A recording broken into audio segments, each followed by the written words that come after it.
March, gang! I'm a hard man! Let's go! Alright, so how are y'all doing today? Alright, so I'm going to title this Germanic Peoples, Vikings, Odinism, Germanic Neo-Paganism, and the Volkish movement in the Third Reich, or in NS Germany, National Socialist Germany, because they never really referred to themselves as Nazis until after the war. So anyways, yeah. Oh crap, dude. I want to break that. Fuck it, dude. Fuck. Okay, enough joking around on the side here. So anyways, yeah. What about the Aryan tribes, or the Aryan Indo-European peoples, and their Chalcolithic deities, or Chalcolithic gods, and sun worship, it's presumed, and how did that infest and go into Neolithic Europe? So, late Neolithic Europe was very maternalistic. Neolithic Europe tended to worship fertility goddesses, and goddesses were kind of sort of the mainstay of Neolithic Europe. There was the fertility goddess, there was the corn, the wheat goddess, the goddess of the soil and stuff, and then these great Stonehenges and menhirs and dolmens, and all of that was just kind of wiped away in the face of what would become the corded-ware people.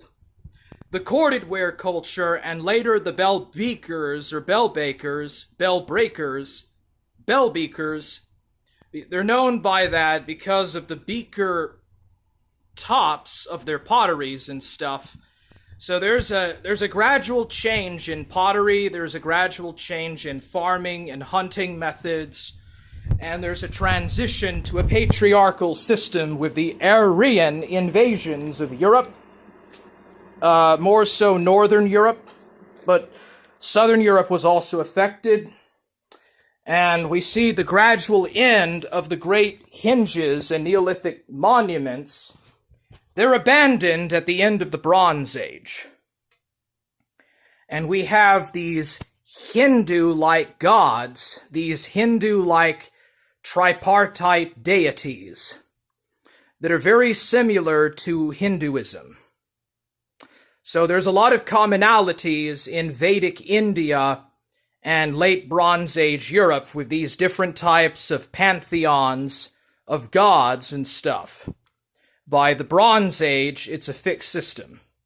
The Nordic Bronze Age begins to lay the foundations of Odinism, and going into the Iron Age with the advent of the Germanic tribes and their appearance into Northern Europe, there's a lot of Celtic influence.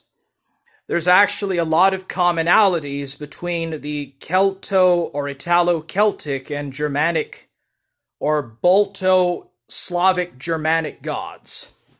So at some point, Proto-Germanic branches off from Balto-Slavic and becomes its own language, and that it evolves into Germanic. And from that, Old Norse comes into being. In the Iron Age, we finally begin to see the process of the molding of deities that are written about in the Sagas and in later medieval texts, such as Odin, Thor, Freya, Tyr, etc., etc., and just all these various pantheons.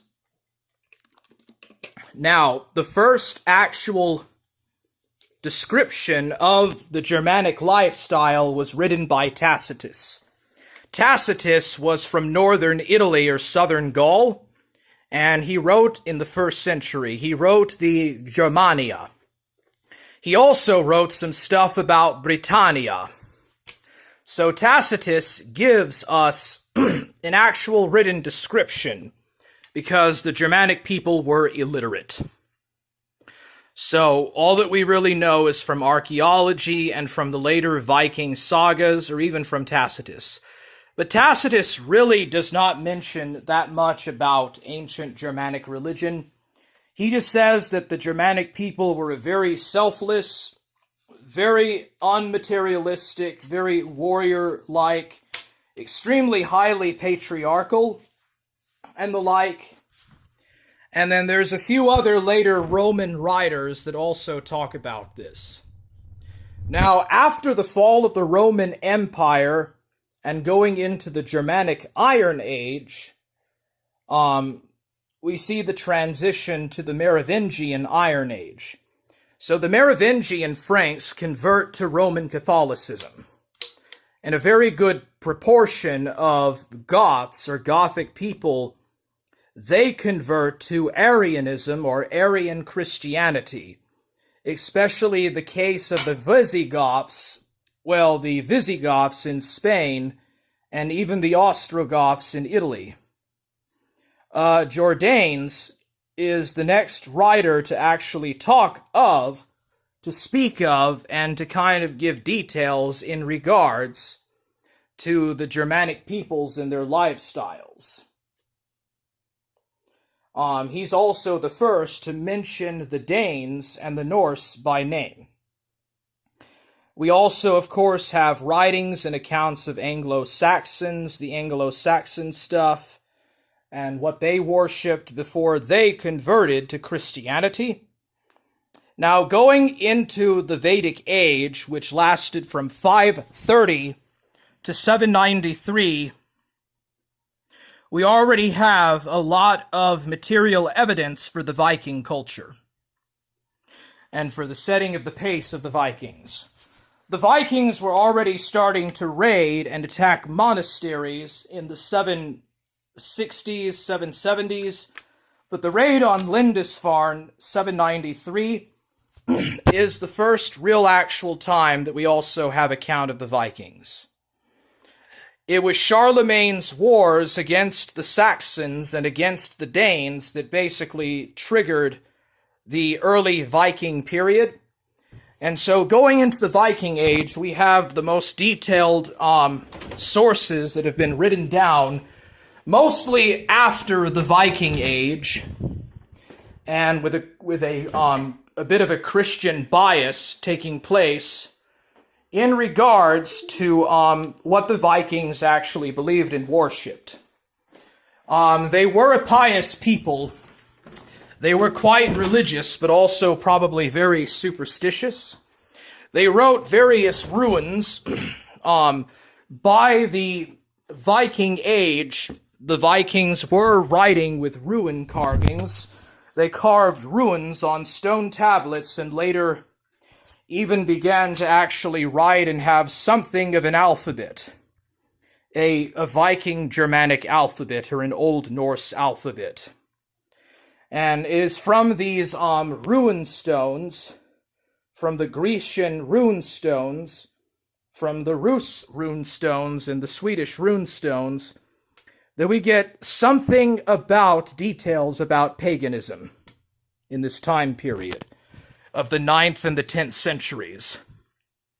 Now, the Icelandic Sagas and the Poetic Vedas, they were written down and composited in the 12th century and 13th centuries of the medieval period, and they kind of outlay the lore of Iceland, the various types of castes and deities, the Einar and the Vriner deities, the ice titans, the fire titans, and various types of heroes and mythologies. It's kind of a lot like the Iliad and the Odyssey, except for the Vikings. The Icelandic sagas provide us the most detailed accounts, primarily because even after Iceland converted, a lot of the pagan traditions were retained for a very long time. long enough to be written down, whereas it was largely destroyed and forgotten in Scandinavia. So anyways, there's also, for a long time, a syncretism between Norse and Germanic paganism and Christianity. The Goths in the 4th century were the first to convert. The Franks in the 5th century converted, and Charlemagne made the Saxons and the Frisians convert in the 8th and 9th centuries. And then finally Norway, what would become Norway. There's actually 3 different Norwegian kingdoms. What would become Norway, Denmark, and Sweden converted from the 10th to the 12th centuries. But there's a lot of material evidence of paganism surviving well into the 1200s. The Uppsala temple was not burned down and destroyed until 1130 or so. So in about 1070, the first kings of Sweden converted to Christianity. The Danes converted in 947. The Norwegians converted about the same time as Sweden did. And then there was country pagans or rural pagans in the countryside for a while, another 2 centuries. Now, ruins were still used even until the 1600s. People continued to use ruins or write down carvings on ruins until the 1600s, practically. Although, it just tended to be more day-to-day life of the people, of the ordinary people, as opposed to, let's say, other types of more important, like royal or dedicatory or religious stuff. It was more of the day-to-day lives of the people. But, yeah. Now, the Isles in the north of Scotland and Britain were the last to convert.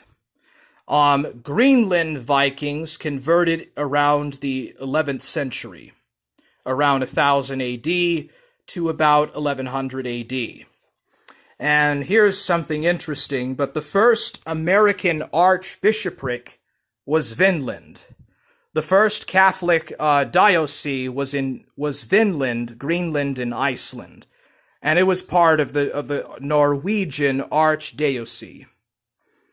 So in the 18th and the 19th centuries, a lot of German scholars and writers began to rediscover much of this ancient lore, as well as the medieval Gothic lore.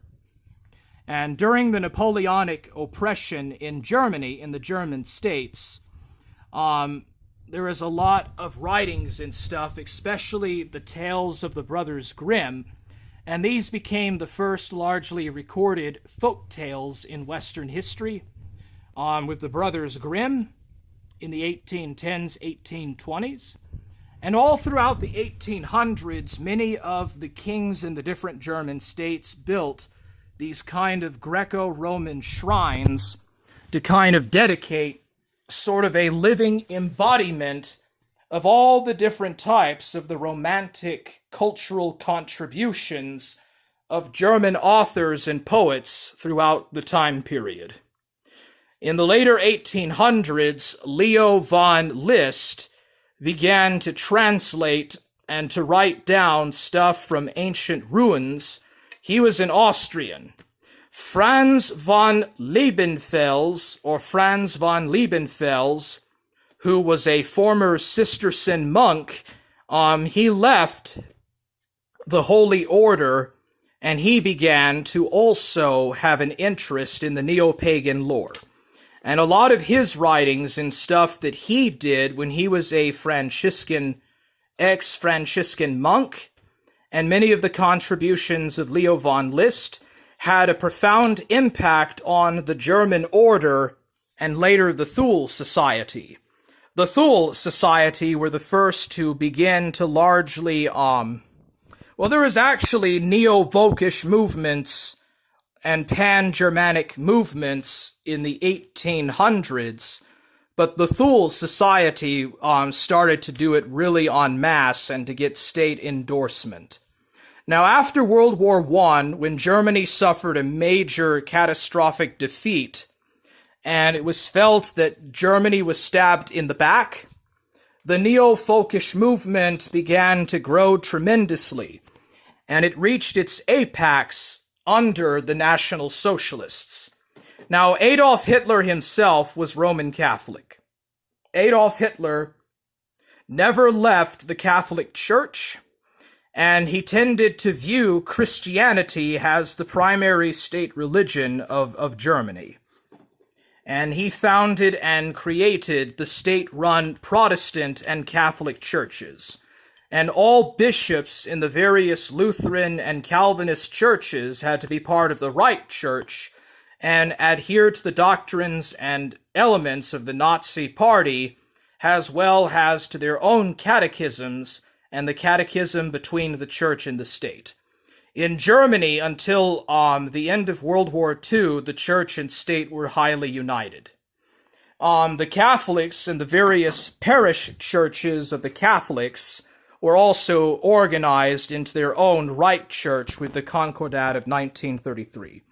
So Hitler was raised Catholic, but Hitler was heavily fascinated by the history and the religion of the ancient Germanic people, and there was a lot of sort of Atlantean lore, Atlantean and Aryan connections that were paved in and tied into with the ancient Germanic folkways.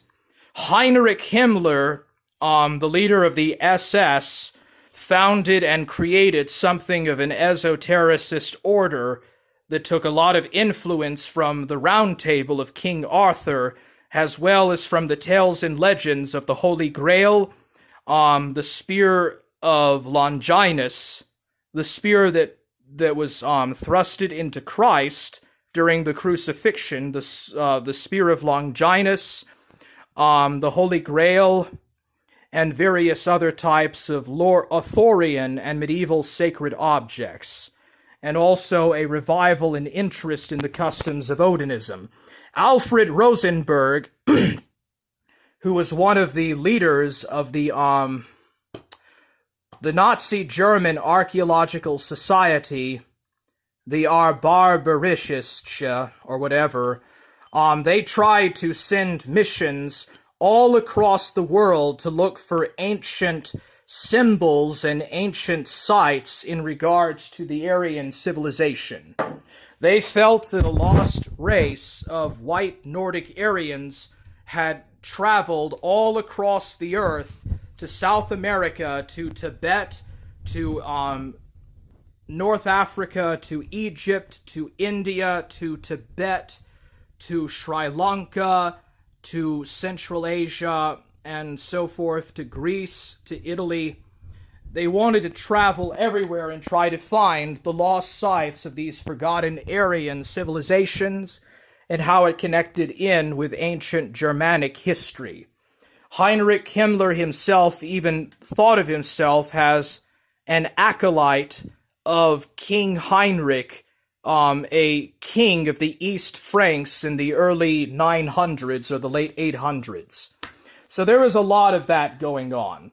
Now, this archaeological work and stuff was halted because of the Second World War and because of the transition of the works of the National Socialist state over instead to fighting and conducting the war. But about 8.6% or 2 to 8% of the entire German population and about 15% of members of the NSDAP joined the Neo-Volkish movement. Now, not everyone in the Neo-Volkish movement or Wagnic movement were Odinists, or what could be considered as Neo-Odinists. Some of them had a mixed type of New Age, pagan, Odinist, and Christian syncretism. A lot of them had multiple different beliefs. Some of them were agnostics, and they just basically considered themselves to be culturally Aryan or culturally pagan or Christian. And it had a lot more to do with kind of Hitlerian or Hitlerian Aryanism than it did with actual Germanic neo-paganism as such. Hitler himself did not really care that much about the pagans, or the Germanic neo-Volkish pagans. He thought that their ideas and thoughts were rather crude, their philosophies kind of backwards, and not really contributing much to the scientific progressivist and kind of the state agnostic syncretism of the Third Reich. The Third Reich itself was a secular state, but Christianity was the state-endorsed religion, both Lutheranism and Roman Catholicism. But there were a good number of people who were agnostic and pagan. Adolf Hitler, the leader of the NSDAP and the State Reich, himself did not really have an opinion. He believed in positive Christianity, but he was also highly interested in the pre-Christian religions of Germania. And he also did endorse, and he never repressed, the neo-folkish movement. Now, in 1934, a lot of the neo-folkish people in esoteric movement were put into internment camps, or ended up in concentration camps. And this was in connection with the Night of the Long Knives. There was also another repression against them after the 1944 bomb plot, or the bomb attack on Hitler's life. This is when a lot of hardline conservatives were imprisoned or locked up and executed for trying to overthrow Hitler in 1944 with the bomb plot of July of 1944. But other than those events, the Nazi state definitely endorsed and promoted this ancient Germanic history. After the end of World War II, this sort of movement, along with the entire aspect of National Socialism, was repressed by the Allies and largely destroyed. But in other countries, such as Britain, Canada, Australia, the United States, neo-Odinist and neo-Wotanist and neo-Odinist movements did rise up in the 20s, 30s, and 40s, and then in the 1960s, you have the counterculture movement, which promoted a lot of New Age religion. And a lot of these pagan revivals were mixed in with New Age, hippie, counterculture stuff in the 60s and 70s. Modern Odinism, as we now have it, started in the 1960s.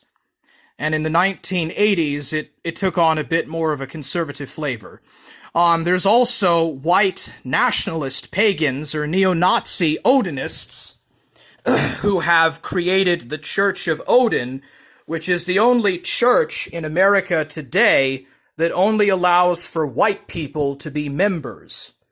It is the only church that actually does not allow anyone who is not of Northern European heritage to be a member of their church.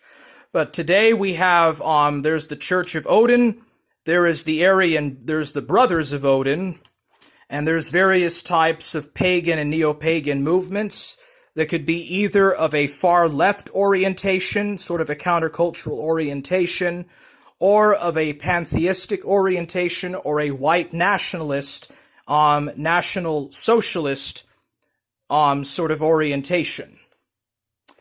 Didymus Samidid says the anti-Ludendorff measures too in the mid-1930s. Yeah, I forgot that Ludendorff, Erich von Ludendorff, the Prussian general from the First World War, was also a strong Odinist or Wotanist supporter. In Germany, instead of Odin, the name is Wotan and Thor, or Tyr. Instead of Thor, it is Tyr. But yeah, Erich von Ludendorff, who was close friends with Hitler and supported Hitler in the beer hall putsch of 1923, he had a lot of influence on the neo-Odinist movement. So yes, Erich von Ludendorff was a neo-Wotanist of sorts. Probably what you could say, he was a cultural agnostic Wotanist. And then Alfred Rosenberg was also another one that talked about and supported positive Christianity and neo-Volkishness, and sort of this kind of syncretism of the Germans. But yeah, the Nazis eventually also cracked down on the Ludendorff aspect of it. They also cracked down on the steel helmet people as well. The sort of patriotic, ultra-nationalist steel helmet movement of the 20s. They pretty much cracked down on all parties and opposition groups after they finally came into power, especially after the repression of the SA. Alright, so, yeah, that's really about it. Stefani 2013 says, "Let's go!"